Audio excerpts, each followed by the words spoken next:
Are the kids safely in Sunday school? Whew. Thank you, Andrea. Before I get going on this sermon, I just wanted to mention that this past Friday, Andrea and Amanda, our A team, became Masters of Divinity from the prestigious Quirky Union Theological Seminary. So proud, and they also swept up most of the academic awards, leaving very few for anyone else. We're very proud of you guys.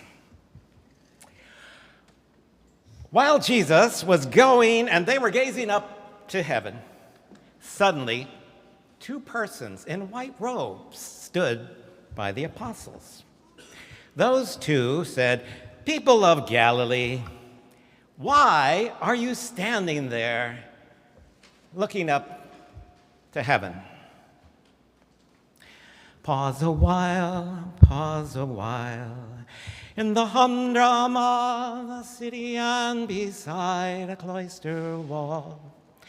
In the early morning and when shadows start to fall, see creation bending to the maker of it all. And all you have to do is pause a while.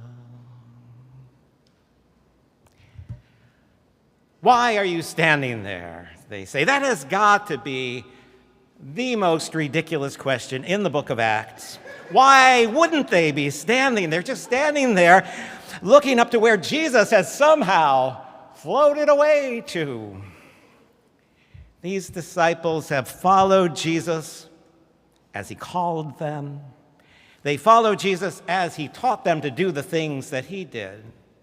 They followed Jesus through the dusty streets and towns. They followed Jesus to the people nobody else wanted to be around.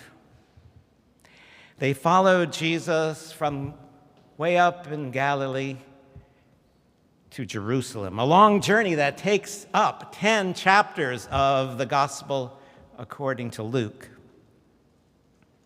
And they have continued to follow Jesus on his journey from life to death to resurrection. They have followed Jesus, the resurrected Jesus, for another 40 days while he was with them on earth. And now they can't follow him anymore. They can't go where Jesus has gone. Jesus has suddenly taken off, and they can't follow. They can only stand and stare in amazement, in confusion, and in grief. They need a minute. They need to pause a while before moving on. Why are you standing there? You know, maybe it's a real question, and maybe it's a question whose answer is complicated. Maybe those apostles aren't quite sure why they're standing there. And maybe they're not sure where to go next. Maybe it makes good sense to just pause there in that liminal moment and just be. Why are you standing there? When our kids were little, and we brought them along to demonstrations and protests and marches, Charlene always insisted that they be able to say why they were there. And their answers may have been little kid answers, but they were their answers. And I remember at one march in D.C., I think against the Iraq War, Jesse carried a sign that simply said, "Be kind." It's possible that Luke, who is the author of the book of Acts, it's possible that Luke wants us to know that those 2 persons in their white robes are asking these Jesus followers to take a moment and just be. Just consider what it means that they're standing there with a Jesus who is no longer with them, and to consider that last promise spoken to them by the risen Christ. You will receive power when the Holy Spirit comes upon you. If I were to ask you, why are you here? Why are you sitting here? Why are you here today? I'd love you to take a moment and think about what you might say. I promise I won't ask you to share. Take a moment and think, though, about what you would say. I always describe New York City as God's country. But it's not a place where church-going and religious practice is habitual. You made a choice to be here today. You made a countercultural choice to be here today. Amen? So what brought you to this place? And what do you hope for by being here? Importantly, what do you need from being here in this place together? We often focus in this space on what people can give, and we generally mean not money, not just money, though that's helpful, but what time and what energy could you give? What time for prayer? What time for service? What time for the work of love and justice that we try to do together? What could you give? But it is vitally important to consider what we need from a place like this.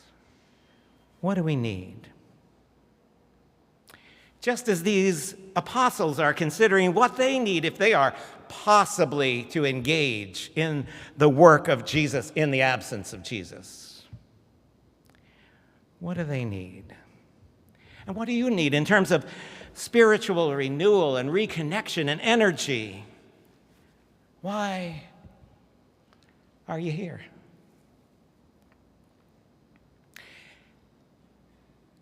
As has already been indicated, at the end of this week, I will begin a renewal leave, courtesy of the Lilly Foundation and this generous and loving congregation. And I'm already feeling very, very grateful about that. A little scared and grateful. As you know by now, if you've been around, that I preach a Christianity that is less about this or that belief and more about the practice of Christianity, an activist faith.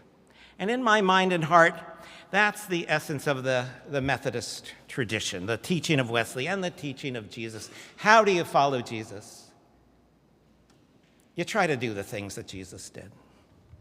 And sometimes that practice, that work of love and justice requires us to step back for a moment.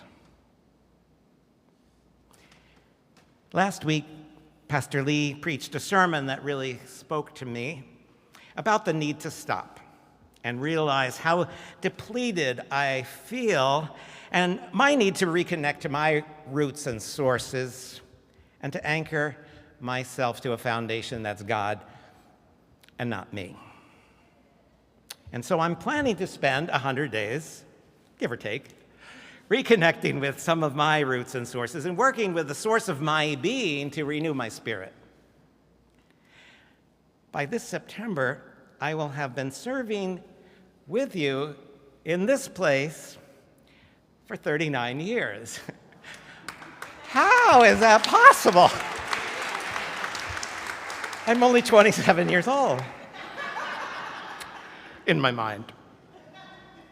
That's a long time. We have been through a lot together, as you well know. And last year I began to think about what it would take for me to be recharged and renewed spiritually for our work that still lies ahead. Now, I could go on at length about the plans that we've made, my family and I, for those 100 days, but I'd like to just tell you a little bit about some of what I'll be doing and why I'll be doing those things. After a few days in New Hampshire, just resting, Jesse and Harry and I will take off for South Africa. I want to share with them a little something about a place that was vital to my call to ministry more than 4 decades ago. And I also want to reconnect with people and communities that continue to inspire me. People who gave sacrificially to the gospel cause of love and justice. Sifo, who was incarcerated in the notorious prison on Robben Island for the crime of passing out literature critical of the apartheid regime. And now, having gone through a difficult process of healing, leads tours of Robben Island so that people don't ever forget the terrible cost of racial injustice.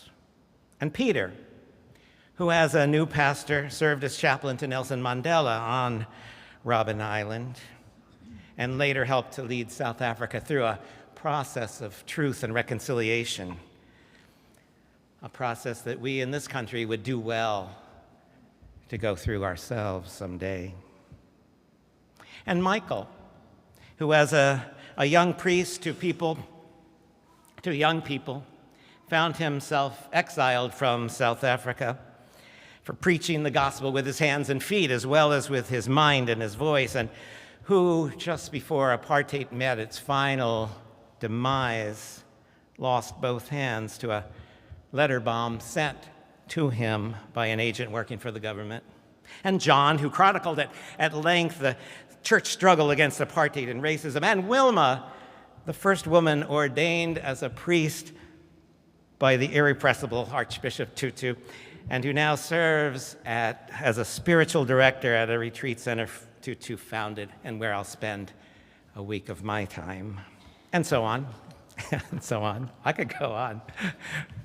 From South Africa, though, I'll travel to Central and Eastern Europe and with Charlene, visit places like Prague and Vienna and Budapest, places I last saw 50 years ago, singing with a touring choir from my high school at a time when they were very much behind the Iron Curtain, and to see what's happening in those places. The final third of my renewal leave will be spent in the British Isles on a pilgrimage walk in the footsteps of St. Cuthbert to the holy island of Lindisfarne with Charlene, some time at the Edinburgh Fringe Festival, and finally a week on the island of Iona on a spiritual retreat with the Iona community. Now, if all of that sounds a little exhausting, it is, for me, also deeply restful and recharging. And I hope to return in September renewed for our work together. It's only through a quirk in the calendar that this, my last Sunday before taking off, is Ascension Sunday. But on this celebration of taking off, I am identifying not with Jesus, you'll be glad to know, who takes off for the skies, but I am identifying with those on the ground, those who need to take the time and pause a while before going on with the work of Jesus, and who need to ask, why are we here? Now, after many years of trying to follow Jesus and live a little bit in the imitation of Christ, I am clear that I am not very much like Jesus. As we heard a moment ago, those two suddenly appearing white-robed persons tell the apostles, this Jesus who has been taken up from you into heaven will come again in the same way that you saw him go into heaven.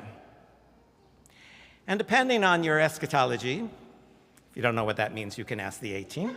And depending on your eschatology, we're still waiting for the return of Jesus and waiting, by Luke's framework, for 1,994 years and 3 days so far. I will be back in 3.5 months. One more way you can tell that I'm not Jesus. But like those disciples, I know we each need to take a little time and step back, pause a while, recharge, reconnect with those roots and sources that are important to each of us, each one of us.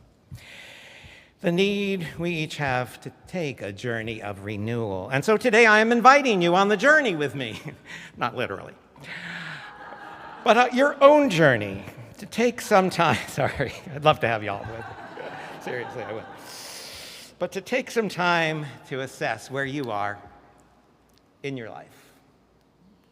Why are you here? And where are you? Where are you in your journey of faith? Where are you spiritually? And where are you in your relationships? Where might you want to be? And so I invite you in a spirit of reconnection and renewal to pause for a while and to think about what you might need to continue that journey. Pause a while, in the humdrum of the city and beside the cloister wall. In the early morning and when shadows start to fall, see creation bending to the maker of it all. And all you have to do is pause a while. Try that. Pause a while, in the humdrum of the city and behind the cloister wall. In the early morning and when shadows start to fall, see creation bending to the